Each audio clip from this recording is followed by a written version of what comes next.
오늘 우리가 함께 통독하게 되실 욥기 22장에서 24장의 내용은 이러합니다.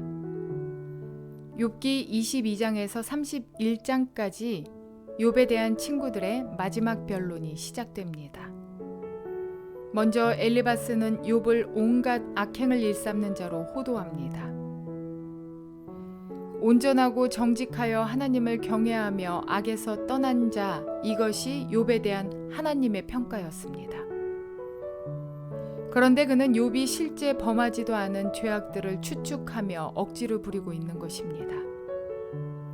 욥은 이런 엘리바스의 변론을 더 이상 문제 삼지 않습니다.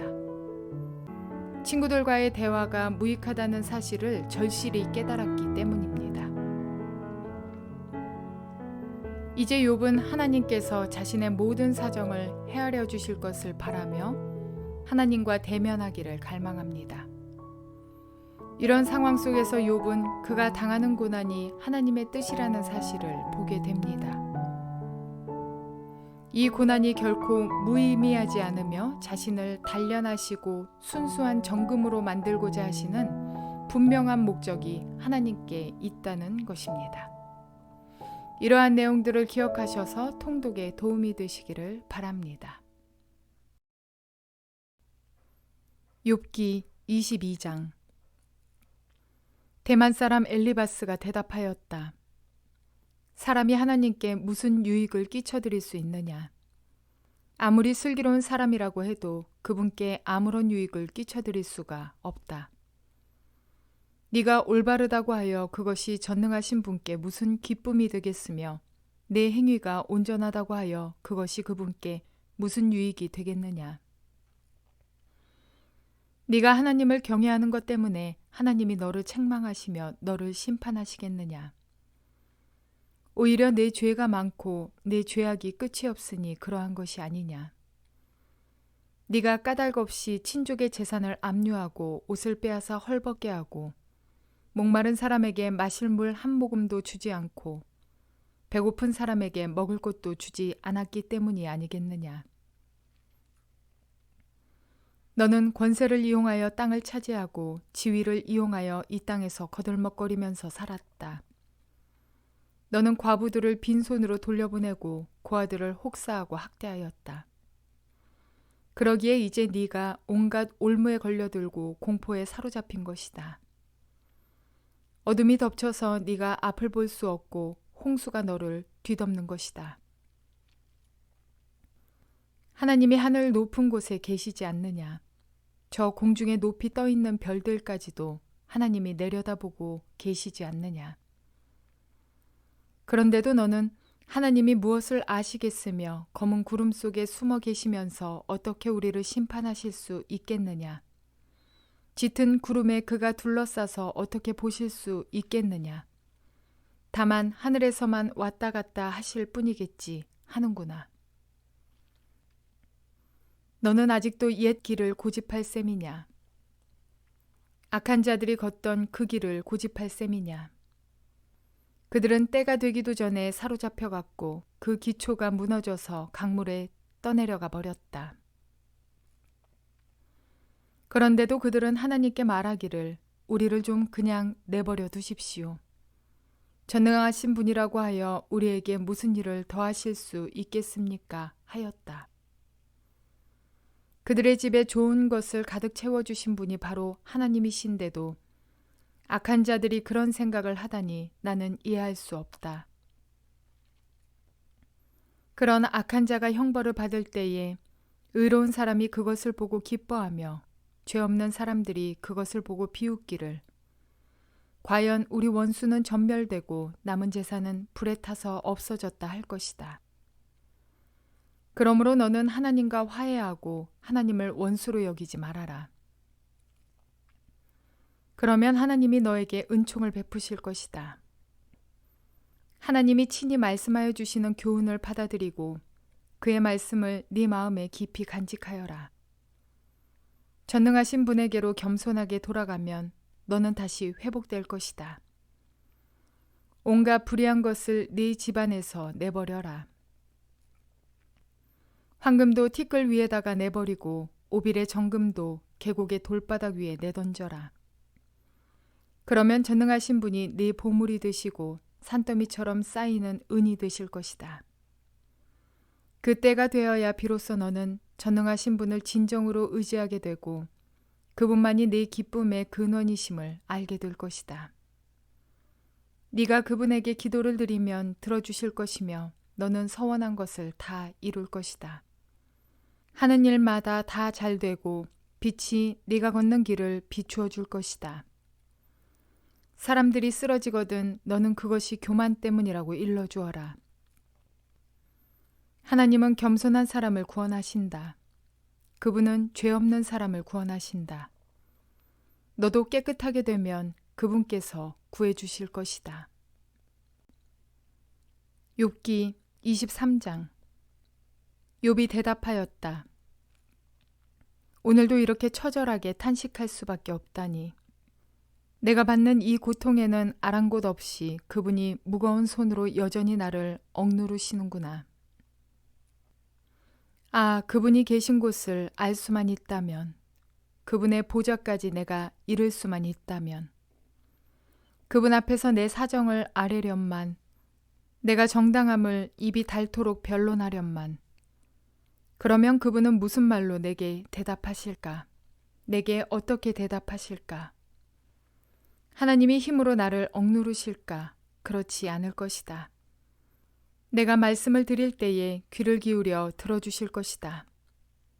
내게 아무런 잘못이 없으니 하나님께 떳떳하게 말씀드릴 수 있을 것이다.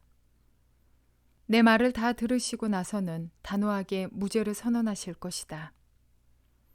그러나 동쪽으로 가서 찾아보아도 하나님은 거기에 안 계시고 서쪽으로 가서 찾아보아도 하나님을 뵐 수가 없구나.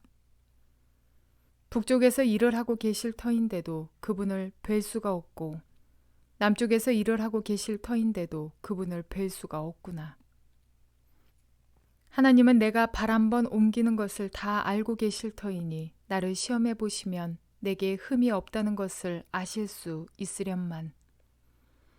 내 발은 오직 그분의 발자취를 따르며 하나님이 정하신 길로만 성실하게 걸으며 길을 벗어나서 방황하지 않았건만.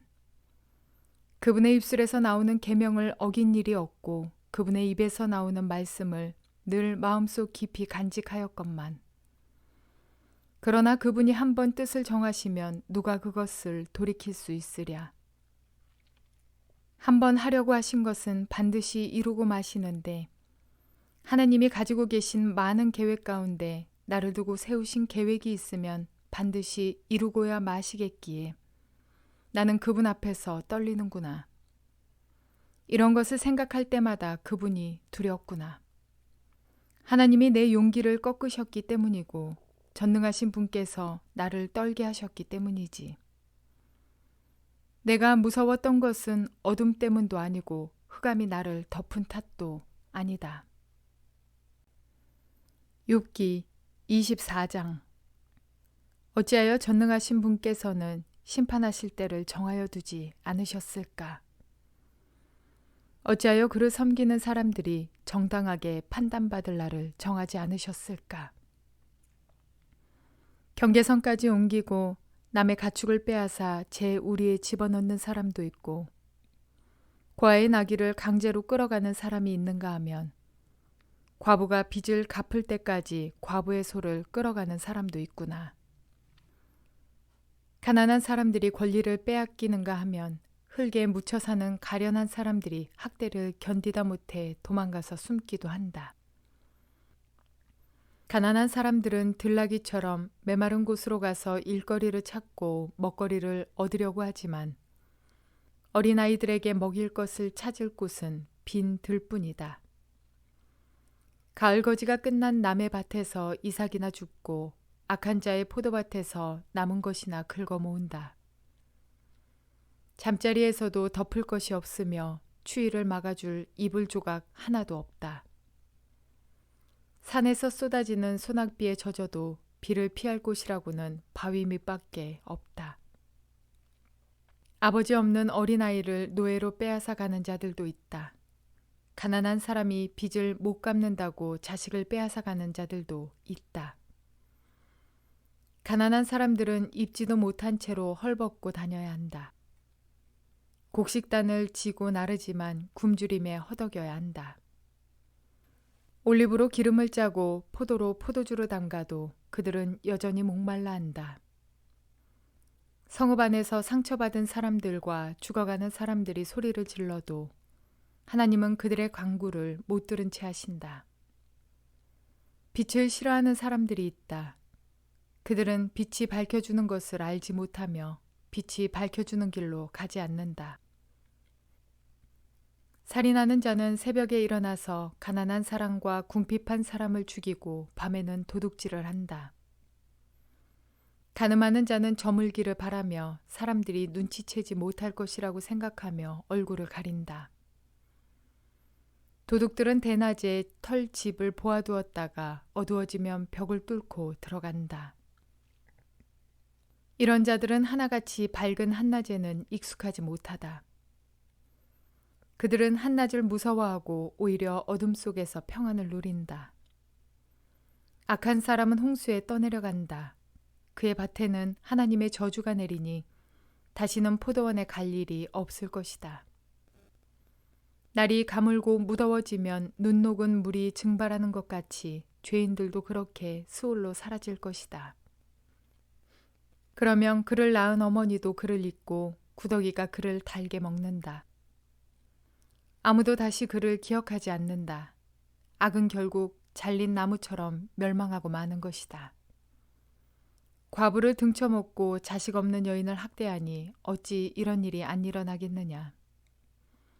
하나님이 그분의 능력으로 강한 사람들을 휘어잡으시니 그가 한번 일어나시면 악인들은 생명을 건질 길이 없다.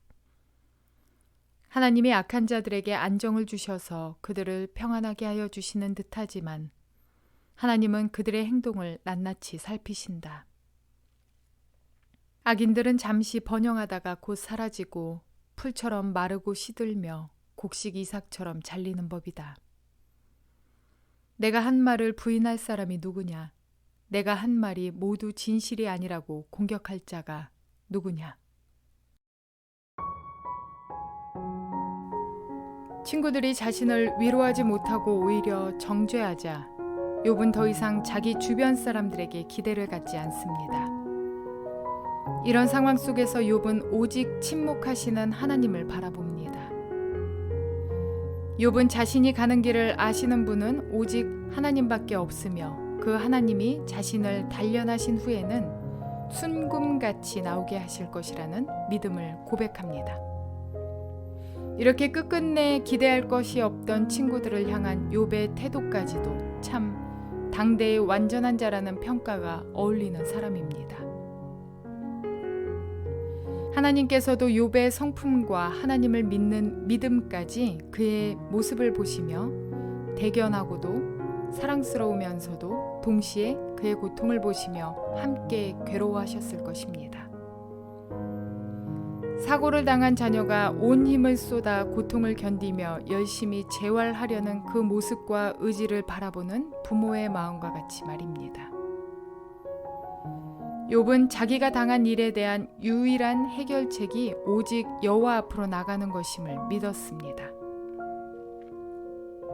그러므로 우리도 우리를 향한 눈길을 돌리지 않으시는 하나님 앞으로 우리 각자의 문제들을 가지고 나아갈 때 하나님께서는 당신의 뜻을 나타내시며 응답해 주실 것입니다. 그러므로 믿음으로 승리하는 저와 여러분 모두가 되시기를 주님의 이름으로 축원을 드립니다.